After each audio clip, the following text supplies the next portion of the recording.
मनसा गांव में एक लोहार रामगोपाल रहता था। उसका एक भरा पूरा परिवार था, जिसका लालन पालन करने के लिए उसे कई बार दिन रात काम करना पड़ता था। रोज की तरह आज भी काम पर जाने से पहले रामगोपाल ने अपना खाने का डिब्बा बांधने के लिए अपनी पत्नी से कहा। पत्नी जब डिब्बा लेकर आई तो रामगोपाल ने कहा, मुझे आज आने में देर हो जाएगी, शायद मैं रात को ही आऊं। इतना कहकर रामगोपाल अपने काम पर निकल गया। काम पर जाने का रास्ता एक जंगल से होकर गुजरता था। वहां जैसे ही रामगोपाल पहुंचा, उसे कुछ आवाज सुनाई दी। जैसे ही रामगोपाल कुछ पास गया तो उसने देखा कि एक साधु भगवान का मंत्र जपने के साथ ही हंस रहा है। हैरान होकर रामगोपाल ने पूछा, आप ठीक हैं? उस साधु को रामगोपाल नहीं जानता था, लेकिन साधु ने एकदम से उसका नाम लेकर कहा, आओ रामगोपाल बेटा, मैं तुम्हारा ही इंतजार कर रहा था। मैं भूखा हूँ, मुझे अपने खाने के डिब्बे से कुछ खिला दो। बाबा से अपना नाम सुनकर रामगोपाल हैरान था, लेकिन उसने कोई सवाल नहीं किया और सीधा अपना खाने का डिब्बा निकालकर उन्हें दे दिया। देखते ही देखते बाबा ने रामगोपाल का सारा खाना खा लिया। उसके बाद उस साधु ने कहा, बेटा, मैं तो सारा खाना खा गया, अब तुम क्या खाओगे? मुझे माफ करना। रामगोपाल ने कहा, कोई बात नहीं बाबा, मैं काम के लिए बाजार जा रहा हूँ तो मैं वहीं कुछ खा लूंगा।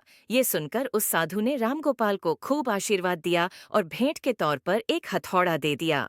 रामगोपाल ने कहा, आपका आशीर्वाद काफी है, मैं इस हथौड़े का क्या करूंगा, इसे आप ही रखिए। साधु ने जवाब देते हुए कहा, बेटा, यह मामूली हथौड़ा नहीं है, ये जादुई हथौड़ा है जो मेरे गुरु ने मुझे दिया था और अब मैं तुझे दे रहा हूँ, क्योंकि तुम्हारा दिल साफ है। इसका इस्तेमाल अच्छे कामों के लिए ही करना और किसी दूसरे के हाथ में इसे कभी मत देना। इतना कहकर वह बाबा वहां से अदृश्य हो गए। रामगोपाल अपने हाथों में हथौड़ा लेकर बाजार काम करने के लिए चला गया। औजार बनाने से पहले उसके दिमाग में आया कि आज इसी हथौड़े से लोहा पीटता हूँ। जैसे ही उसने लोहे पर हथौड़े से चोट मारी, वो सीधा औजार बन गया। दूसरी चोट में लोहे के बर्तन बन गए। रामगोपाल समझ गया कि यह सही में जादुई हथौड़ा है। वो जो बनाने की सोच के साथ लोहे पर चोट मारता, लोहा सीधा वही बन जाता। जादुई हथौड़े की वजह से रामगोपाल का काम जल्दी खत्म हो गया और वो अपने साथ ही उस जादुई हथौड़े को घर ले गया। इसी तरह रोज रामगोपाल उस हथौड़े से जल्दी काम खत्म कर लेता और कई बार ज्यादा बर्तन बनाकर उन्हें गांव के लोगों को भी बेच देता था।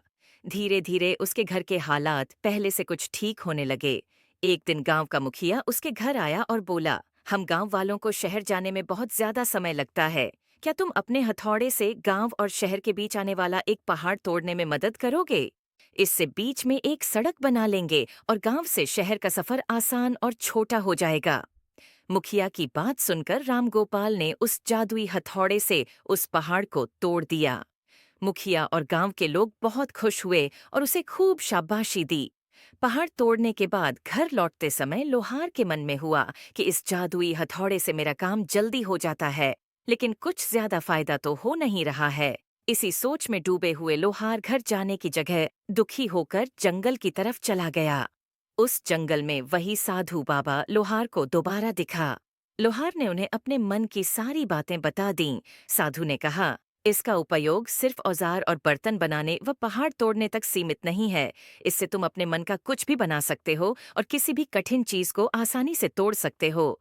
रामगोपाल ने अच्छे से साधु बाबा से उस जादुई हथौड़े को इस्तेमाल करने का तरीका सीखा। उसके बाद रामगोपाल ने बहुत धन कमाया। आज रामगोपाल एक अमीर आदमी बन गया है। अभी भी वो जब भी जरूरत महसूस होती है, उस जादुई हथौड़े का इस्तेमाल कर लेता है। कहानी से सीख चाहे कोई वस्तु हो या दिमाग, इनका इस्तेमाल पूरी तरह से करना चाहिए। साथ ही अपने पास मौजूद सामान का मोल समझना जरूरी है। व्यर्थ हताश होने से काम नहीं बनता।